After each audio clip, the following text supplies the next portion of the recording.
વિદ્યાર્થી મિત્રો, આજે આપણે ધોરણ 9 વિષય ગણિત પ્રકરણ 1 સંખ્યા પદ્ધતિમાં આપણે આજે સ્વાધ્યાય 1 પોઈન્ટ જોવાનું છે। તો આ એની પહેલી રકમ છે, શું 0 1 સમય સંખ્યા છે? તો સમય સંખ્યા માટે પહેલા એનું સ્વરૂપ યાદ હોવું પડે। સમય સંખ્યાનું સ્વરૂપ કેવું હોય? p ના છેદમાં q।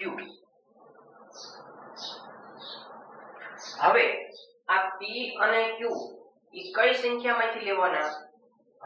કઈ સંખ્યા? પૂર્ણાંક સંખ્યા।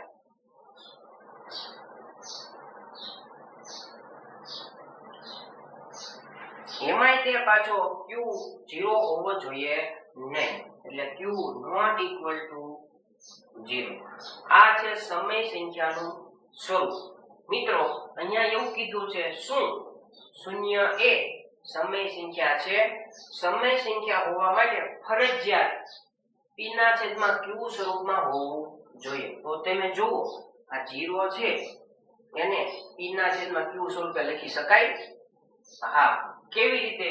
તો મિત્રો આના છેદમાં એકડો હાજર હોય જે આપણને બતાતો નથી, તો તમે જોઈ શકો છો અહીંયા p ના છેદમાં q સ્વરૂપે છે। એનો મતલબ એવો થાય કે 0 પણ શું છે? એક સમય સંખ્યા છે। એવી જ રીતે માની લો કે 2, શું આ 2 સમય સંખ્યા છે? હા, કેવી રીતે? કારણ કે આના છેદમાં કેટલા હોય? 1। હવે તમે જોઈ શકો છો બંનેનું સ્વરૂપ કેવું છે? આના જેવું છે। હા, એનો મતલબ આ બંને કેવી છે? સમય સંખ્યા કહેવાય। ઉદાહરણ તરીકે 5, આને પણ સમય સંખ્યા કહેવાય। હા, કારણ કે આના છેદમાં કેટલા હોય? 1। આવી રીતે 0 1 2 3 4 5 અનંત સુધી। કેવી જ રીતે માઈનસ વાળી સંખ્યા છે, -1 એના છેદમાં 1 હોય, તો આ પણ કેવી સંખ્યા કહેવાય? સમય સંખ્યા કહેવાય। આપણો દાખલો એવો છે, શું 0 1 સમય સંખ્યા છે? તો હા, જવાબમાં લખીએ હા। આગળ વાંચીએ રકમ, શું તમે તેને p પૂર્ણાંક તથા q શૂન્યતર પૂર્ણાંક હોય તેવા pq સ્વરૂપે લખી શકો? હા, એને કેવી રીતે લખી શકાય? 0 ના છેદમાં 1 p ના છેદમાં q બરાબર 0 ના છેદમાં 1। તો આ એનું થઈ ગયું સ્વરૂપ, એટલે સમય સંખ્યા 0 ના છેદમાં 1। ત્યાર પછી બીજો દાખલો, 3 અને 4 વચ્ચે આવતી 6 સમય સંખ્યા શોધો। હવે મિત્રો અહીંયા તમે જુઓ તો 3 અને અહીંયા છે 4, તો 3 પછી કઈ સંખ્યા આવે? તો તમે કહેશો સાહેબ 4 આવે, પણ વાત સાચી છે, પણ 3 અને 4 વચ્ચે અસંખ્ય સંખ્યાઓ આવેલી છે। ઉદાહરણ તરીકે જો હું બોલું છું 3 અને 4 ની વચ્ચે 3.1, શું આ 3 અને 4 ની વચ્ચે 3.1 આવે? હા। 3.2 બંનેની વચ્ચે આવે? હા। 3.200 આ બંનેની વચ્ચે આવે। આવી રીતે ઘણી બધી સંખ્યાઓ છે કે જે 3 અને 4 ની વચ્ચે આવેલી છે, પણ આપણે મેળવવાની કેટલી કીધી છે? 6, તો માત્ર આપણે 6 જ મેળવશું, મળે તો ઘણી બધી। મિત્રો સમય સંખ્યા મેળવવી હોય તો સૌપ્રથમ જે રકમ છે તે હંમેશા p ના છેદમાં q સ્વરૂપે હોવું જોઈએ। તો તમને પ્રશ્ન થાય, સાહેબ અહીંયા સમય સંખ્યા કહેવાય આને? હા, કેમ? કારણ કે આના છેદમાં કેટલા હોય? 1, 3 ના છેદમાં 1। હવે શું 4 સમય સંખ્યા છે? હા, 4 ના છેદમાં 1। સમય સંખ્યા ક્યારે મળે? તો કે જ્યારે બંનેનો છેદ સરખો હોય। તો શું બંનેનો છેદ સરખો છે? હા, બંનેના છેદમાં કેટલા છે? 1 1। સમય સંખ્યા ક્યારે મળે? જ્યારે બંનેનો છેદ સરખો હોય તો જ સમય સંખ્યા મળે। તો અહીંયા છેદ સરખો છે તે, તો હવે મિત્રો એક સૂત્ર યાદ રાખો, એનું સૂત્ર છે n + 1. પાછો પ્રશ્ન થાય n એટલે શું? તો કે રકમમાં તમને મેળવવાનું કીધું, કેટલી મેળવવાની છે? 6. તો n ની કિંમત થાય 6. રકમમાં 7 કીધી હોય તો અહીંયા કેટલા લેવો પડે? 7. રકમમાં એવું કીધું હોય વચ્ચે આવતી 10 સમય સંખ્યા શોધો. કેટલી? 10. તો અહીંયા કેટલા મૂકવાના? 10. ફરીથી આપણે રકમમાં આવતા રહીએ. અહીંયા કેટલા કીધા છે? 6. તો લખવાનું 6 + 1 બરાબર 7. હવે આ 7 છે ને ઈ આપણી રકમ કઈ? 3/1 4/1. એને આપણે ગુણાકાર સ્વરૂપે લખવાનું. તો 3/1 ગુણ્યા કેટલા વડે ગુણવાનું? ફરજિયાત 7 વડે જ ગુણવાનું. ઉપરે 7 વડે, નીચે 7 વડે. તેવી જ રીતે 4 ને 7 વડે, 1 ને 7 વડે ગુણ્યા 7 ગુણ્યા 7. પછી આ બાજુ 4/1 ગુણ્યા 7 ગુણ્યા 7. બરાબર એટલું. હવે આપણે સાદુરૂપ આપી દઈએ. 3 × 21/7 7 × 28/7. ફરીથી સમય સંખ્યા ક્યારે મળે? કે જ્યારે બંનેનો છેદ સરખો હોય તો જ સમય સંખ્યા મળે. તો તમે જુઓ તો બંનેનો છેદ સરખો છે. હા, અને ઉપર જુઓ તો અહીંયા છે 21 ને અહીંયા છે 28. 21 થી શરૂ કરો, જવાનું ક્યાં સુધી? 28 સુધી. તો શું એના વચમાં કોઈ સંખ્યા આવે? હા, બસ ઈ જ આપણો જવાબ. તો લખવાનું વચ્ચે આવતી સમય સંખ્યા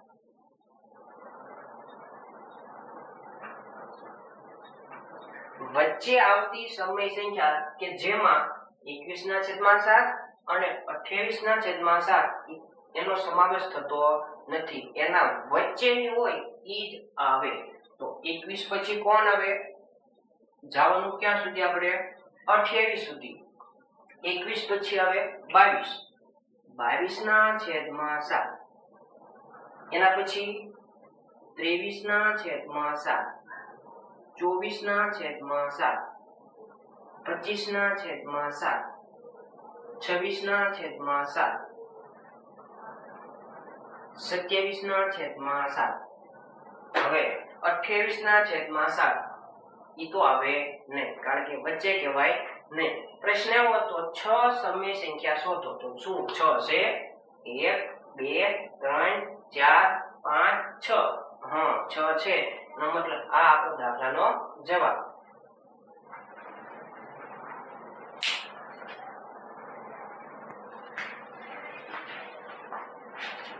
હવે પ્રશ્ન નંબર 3. આ પણ પ્રશ્ન વચ્ચે આવતી 5 સમય સંખ્યા શોધો. મિત્રો, શું યાદ રાખવાનું કીધું મેં તમને? સમય સંખ્યા ક્યારે મળે? તો કે જ્યારે બંનેનો છેદ સરખો હોય. તો શું બંનેનો છેદ સરખો છે? હા, તો એનું ડાયરેક્ટ સૂત્ર 3/5 4/5. એનું સૂત્ર છે n + 1 બરાબર. હવે n એટલે કેટલા? હા, ઈ ક્યાં કીધું હોય? રકમમાં જોઈ કીધું. કેટલા મેળવવાની કીધી છે? 5. તો n ની કિંમત થઈ 5. 5 + 1 બરાબર 6. હવે આ 6 છે ઈ કોને આપવાના? તો કે આ સંખ્યા છે ગુણ્યા 6, નીચે ગુણ્યા 6. આ રકમ છે એને ગુણ્યા 6, નીચે પણ ગુણ્યા 6. તો રાખી દઈએ 3 × 6 છેદમાં આને પણ 6, 5 × 6. આ સંખ્યાને પણ 6 વડે ગુણો, 4 × 6 છેદમાં 5 × 6. સાદુરૂપ આપો 6 તેરી 18, 18/30, 24/30, પ્રશ્ન એવો છે વચ્ચે આવતી 5 સમય સંખ્યા શોધો. તો અહીંયા તમે જો બેનો છે સરખો છે. હા, અહીંયા કેટલા 18 અને અહીંયા કેટલા 24. 18 થી શરૂ કરવાનું, જવાનું ક્યાં સુધી 24 સુધી, કે જેમાં 18 અને 24 બંનેનો સમાવેશ થાય નહીં. તો એના વચ્ચે કઈ સંખ્યા આવે? આ વચ્ચે આવતી સમય સંખ્યા 18 વિશે કોણ આવે? હા, 19. 19 ના છેદમાં 30, પછી 20 ના છેદમાં 30, 21 ના છેદમાં 30, 22 ના છેદમાં 30, 23 ના છેદમાં 30. શું 24 ના છેદમાં 30 લખવા પડે? ના, કારણ કે અહીંયા કીધું છે વચ્ચે આવતી. તો તમને કીધું તું 5 મેળવો, તો જુઓ તો 5 છે 1 2 3 4 5. જો આ એનો જવાબ.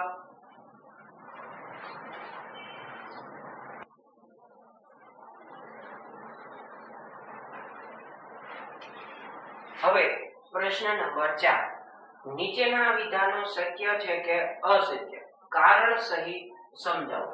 મિત્રો, સત્ય છે કે અસત્ય એના માટે તમને અગત્યના મુદ્દા એટલે કે પ્રાકૃતિક સંખ્યા, પૂર્ણાંક સંખ્યા, સમય સંખ્યા, અસમય સંખ્યા, વાસ્તવિક સંખ્યા, આવી બધી સંખ્યાની માહિતી તમારી પાસે હોવી જોઈએ. જો ન આવડતી હોય તો અગાઉનો વિડિયો જોઈ લેવો, જેથી કરીને તમને પણ આવા પ્રશ્નનો જવાબ આવડે. મિત્રો, અહીંયા તમે જુઓ તો દરેક પ્રાકૃતિક સંખ્યા એ પૂર્ણ સંખ્યા છે. તો અહીંયા તમે જુઓ તો પહેલો શબ્દ છે પ્રાકૃતિક સંખ્યા અને બીજો શબ્દ છે પૂર્ણ સંખ્યા. પહેલો શબ્દ પ્રાકૃતિક સંખ્યા અને આ બાજુ પૂર્ણ સંખ્યા. પ્રાકૃતિકમાં કોનો સમાવેશ થાય? 1 2 3 4 અનંત. પૂર્ણ સંખ્યામાં કોનો સમાવેશ થાય? 0 1 2 3 4 અનંત. મિત્રો, અહીંયા પ્રાકૃતિક સંખ્યામાંથી એક સંખ્યા લેવાય તો પ્રાકૃતિકમાંથી ગમે લઈ લો. માની લો કે હું 1 લઉં. એક પ્રાકૃતિક સંખ્યા છે. હા, તો શું ઈ એક પૂર્ણ સંખ્યા છે? હા, પૂર્ણમાં 1 આવે. હા, એનો મતલબ વિધાન કેવું છે? સાચું. પ્રાકૃતિક સંખ્યામાંથી 2 લો તો શું પૂર્ણ સંખ્યા 2 આવે? હા. પ્રાકૃતિક સંખ્યામાંથી 3 લઈએ તો શું 3 પૂર્ણ સંખ્યામાં આવે? હા, એનો મતલબ તમે કોઈ પણ સંખ્યા લ્યો પ્રાકૃતિકમાંથી હંમેશા પૂર્ણ સંખ્યામાં આવે. એટલા માટે વિધાન કેવું છે? સાચું. તો આપણે લખી દઈએ હા. હવે કારણ આપવું છે, એને ઉદાહરણથી સમજાય. 1 એ પ્રાકૃતિક સંખ્યા છે.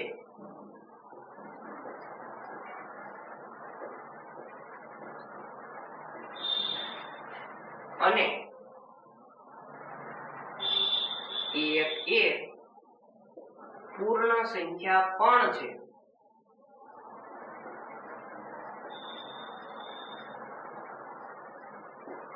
તેથી વિધાન કેવું થાય?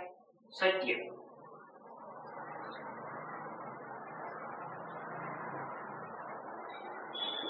ચલો, ત્યાર પછીનો બીજો જવાબ.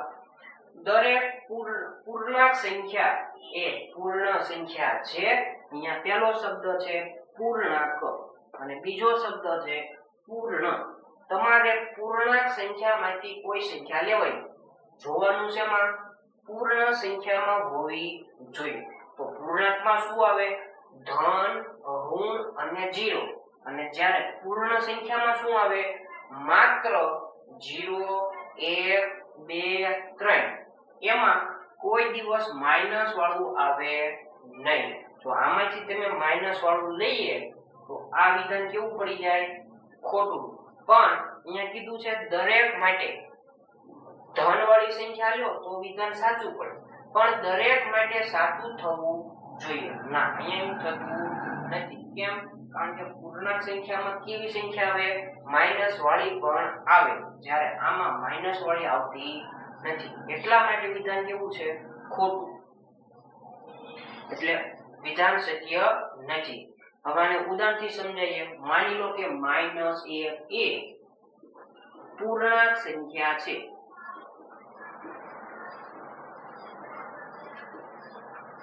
અને -1 એ પૂર્ણ સંખ્યા પૂર્ણ સંખ્યા કહેવાય? ના, પૂર્ણ સંખ્યા નથી. એટલા માટે વિધાન કેવું થાય? અસત્ય.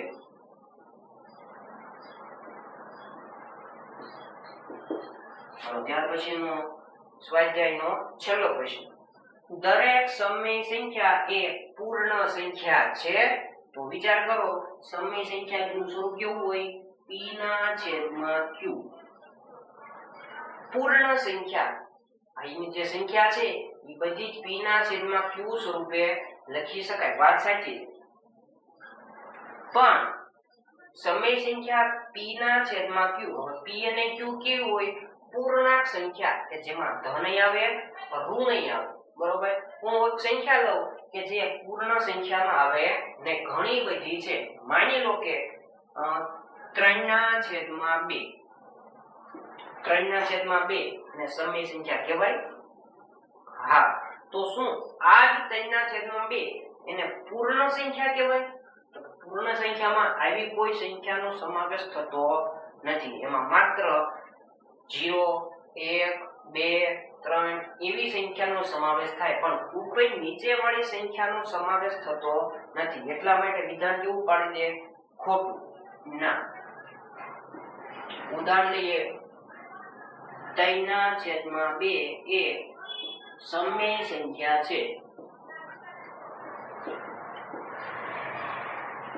અને 3/2 એ પૂર્ણ સંખ્યા નથી.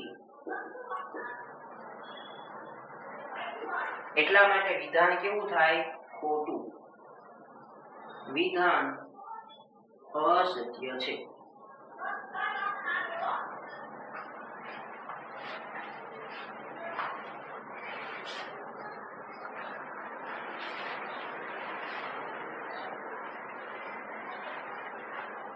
વિદ્યાર્થી મિત્રો, આપણે એક્સ્ટ્રા દાખલો ગણીએ. 1/2 અને 2/3 વચ્ચે આવતી 5 સમય સંખ્યા શોધો. ફરીથી સમય સંખ્યા ક્યારે મળે? તો કે જ્યારે બંનેનો છેદ સરખો હોય તો મળે. તો શું બંનેનો છેદ સરખો છે? ના. એનો મતલબ તમારે છેદ પહેલા સમાન કરવો જોઈએ. તો સમાન કરવા માટે આપણી પાસે કુલ 2 રીત છે. એક લસાવાળી રીત અને બીજી ચોકડી ગુણાકારની રીત. તો પેલા રકમ 1/2 અને 2/3. અહીંયા તમે જોઈ શકો છો છેદ કેવા છે? બંનેના નાના. એનો મતલબ ચોકડી ગુણાકારની રીત વપરાય.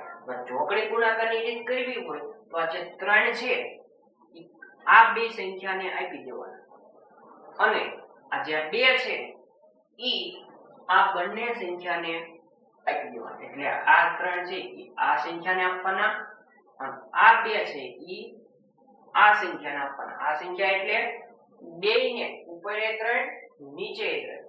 અહીંયા કેટલા આપવાના? 2. ઉપર 2 નીચે. આવી રીતે ચોકડી ગુણાકાર કરવાનો. તો આપી દો 1/3 છેદમાં આ સંખ્યાને કેટલા વડે ગુણવાના? 3 વડે. કારણ કે આ 3 છે ઈ આને આપવાના અને આને આપવાના. એટલે 2/3. હવે આ 2 છે ઈ કોને આપવાના? આ બે સંખ્યાને. તો આપી દો 2/2 છેદમાં 3/2. હવે સાદું 3 એકા 3 છેદમાં 3 દુ 6, 2 દુ 4 અને 2 તેરી 6. સમય સંખ્યા ક્યારે મળે? છેદ સરખો હોય તો મળે. તો શું બંનેનો છેદ સરખો છે? હા. તો ફરજિયાત એનું સૂત્ર n + 1. હવે n એટલે કેટલા? હા, કેટલા? 5. 5 + 1 = 6. જે આ 6 છે એ કઈ સંખ્યાને આપવાના?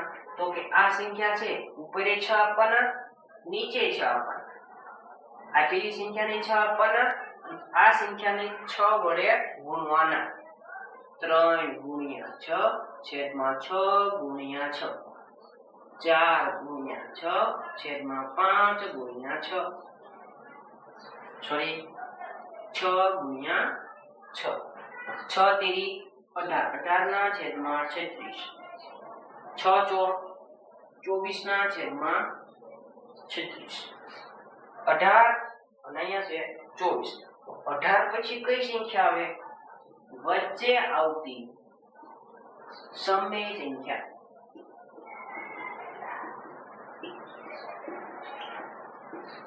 અઢાર પછી 19, 19 ના છેદમાં 36, પછી 20 ના છેદમાં 36, 21 ના છેદમાં 36, 22 ના છેદમાં 36, 23 ના છેદમાં 36, પછી કોણ આવે?